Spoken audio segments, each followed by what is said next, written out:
ನಟಿ ಕಾರುಣ್ಯ ರಾಮ್, ನನ್ನ ಮದುವೆ, ಪ್ರಪೋಸಲ್ ಮತ್ತು ಡೇಟಿಂಗ್ ಅನುಭವ.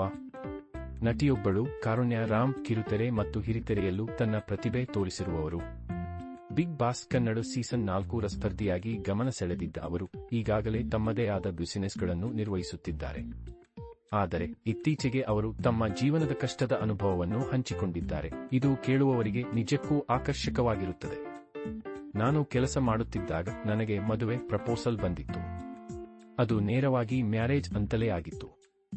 ನನ್ನ ಕುಟುಂಬದಲ್ಲಿ ಇಬ್ಬರ ಜಾತಕವನ್ನು ನೋಡುತ್ತಿದ್ದರೂ ನಾನು ಇನ್ನೂ ಮದುವೆ ಬಗ್ಗೆ ನಿರ್ಧಾರ ಮಾಡಿಲ್ಲ. ಆದರೆ ನಾನು ನೋಡೋಣ ಅಂತ ಹೇಳಿದ್ದೆ. ಆ ವ್ಯಕ್ತಿಗೆ ನನ್ನನ್ನು ಮದುವೆ ಆಗಬೇಕು ಅಂತ ತುಂಬಾ ಆಸಕ್ತಿ ಇತ್ತು. ಆದರೆ ಅವರ ಅಂತಃಪ್ರಜ್ಞೆ ಏನಾಗಿತ್ತು ಎಂಬುದನ್ನು ನಾನು ಆ ಕ್ಷಣಕ್ಕೆ ಗೊತ್ತಿರಲಿಲ್ಲ. ಅವರ ಕುಟುಂಬದವರು ನನ್ನನ್ನು ಒಪ್ಪಿಕೊಂಡಿದ್ದರು, ಆದರೆ ಅವರು ಡಬಲ್ ಡೇಟಿಂಗ್ ಮಾಡುತ್ತಿದ್ದರು. ನಾನು ನಟಿ, ನನ್ನ ಮನೆ ಬ್ಯಾಕ್ಗ್ರೌಂಡ್ ಚೆನ್ನಾಗಿದೆ, ಹಾಗಾಗಿ ನಾನು ಮದುವೆಯಾಗಿ ಸೆಟಲ್ ಆಗೋಣ ಅಂತ ಪ್ಲಾನ್ ಮಾಡಿಕೊಂಡಿದ್ದೆ ಎಂದು ಕಾರುಣ್ಯ ರಾಮ್ ರಾಜೇಶ್ ಗೌಡ ಯೂಟ್ಯೂಬ್ ಚಾನೆಲ್ನಲ್ಲಿ ಹೇಳಿದ್ದಾರೆ. ಆದರೆ ನನ್ನ ಹಿಂದೆ ಅವರು ಇನ್ನೊಂದು ಸಂಬಂಧದಲ್ಲಿ ಇದ್ದರು. ಅದು ಕೇವಲ ಮ್ಯಾರೇಜ್ ಪ್ರಪೋಸಲ್ ಅನ್ನೋ ಕಾರಣಕ್ಕೆ ನಾನು ಸೀರಿಯಸ್ ಆಗಿ ತೆಗೆದುಕೊಂಡಿರಲಿಲ್ಲ. ಪ್ರಪೋಸಲ್ ಬಂದಿದೆ, ಓಕೆ ನೋಡೋಣ ಅಂತ ಅಂದುಕೊಂಡಿದ್ದೆ.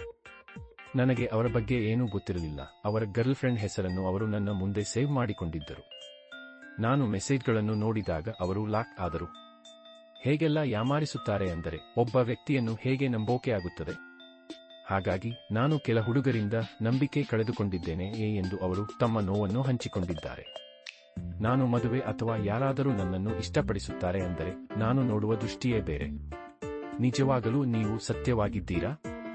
ನೀವು ನಿಜವಾಗಿಯೂ ನನ್ನನ್ನು ಇಷ್ಟಪಡುತ್ತೀರಾ ಅನ್ನೋದು ನನ್ನ ತಲೆಯಲ್ಲಿ ಓಡುತ್ತಿರುತ್ತದೆ.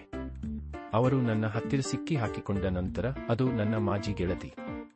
ಅವಳು ನನ್ನ ಹಿಂದೆ ಮತ್ತೆ ಮತ್ತೆ ಬರುತ್ತಿದ್ದಳು, ನಾನು ಮಾತನಾಡುತ್ತಿದ್ದೆ ಅಷ್ಟೇ ಅಂದಿದ್ದರು. ಈ ಘಟನೆ ನಡೆದಾಗ ನನಗೆ 28 ವರ್ಷ ವಯಸ್ಸಾಗಿತ್ತು. ಓಕೆ ಅಂತ ಅವರನ್ನು ಕ್ಷಮಿಸಿದೆ. ನಂತರ ಮತ್ತೆ ಬೇರೊಂದು ಹುಡುಗಿ ಜೊತೆ ಸಿಕ್ಕಿ ಹಾಕಿಕೊಂಡಿದ್ದರು. ಆಗ ಇದು ಯಾವುದೋ ದೊಡ್ಡ ಕೇಸ್ ಅಂತ ಅವರಿಂದ ದೂರ ಆದೆ ಎಂದು ಕಾರುಣ್ಯ ರಾಮ್ ತಮ್ಮ ಅನುಭವವನ್ನು ವಿವರಿಸುತ್ತಾರೆ. ಒಳ್ಳೆಯತನಕ್ಕೆ ಬೆಲೆ ಇಲ್ಲ, ಅವರು ತಮ್ಮ ಭಾವನೆಗಳನ್ನು ಹಂಚಿಕೊಳ್ಳುತ್ತಾರೆ. ಅಷ್ಟೆಲ್ಲ ಆದ ಮೇಲೂ ನಾನು ಬೇಕು ಅಂತ ಆ ವ್ಯಕ್ತಿ ಹಿಂದೆ ಬರುತ್ತಿದ್ದ. ಯಾವ ಕಾರಣಕ್ಕೆ ಎಂದು ನಾನು ಯೋಚನೆ ಮಾಡಿದಾಗ ನನ್ನ ಹತ್ತಿರ ಕಾರಿದೆ, ಮನೆ ಇದೆ, ಫೇಮ್ ಇದೆ, ಮದುವೆಯಾಗಿ ಸೆಟಲ್ ಆಗೋಣ ಅನ್ನೋದು ಅವನ ಉದ್ದೇಶವಾಗಿತ್ತು. ಅದು ನನಗೆ ನಿಧಾನಕ್ಕೆ ತಿಳಿಯಿತು. ಒಳ್ಳೆಯತನಕ್ಕೆ ಬೆಲೆ ಇಲ್ಲ, ಆದರೆ ಆಕೆಗೂ ಒಂದು ಮನಸ್ಸಿರುತ್ತದೆ, ಕನಸಿರುತ್ತದೆ ಅನ್ನೋದಕ್ಕೆ ಯಾರೂ ಬೆಲೆ ಕೊಡೋದಿಲ್ಲ ಅನ್ನೋದು ನನಗೆ ಕಾಡುತ್ತಿತ್ತು ಎಂದು ಅವರು ತಮ್ಮ ನೋವನ್ನು ವ್ಯಕ್ತಪಡಿಸುತ್ತಾರೆ. ನಾನು ಅವರನ್ನು ದೂರ ಮಾಡಿದೆ. ಆ ನಂತರ ಆ ವ್ಯಕ್ತಿ ನನ್ನ ಬಗ್ಗೆ ಕೆಟ್ಟದಾಗಿ ಮಾತನಾಡುವುದಕ್ಕೆ ಶುರು ಮಾಡಿದ್ದ.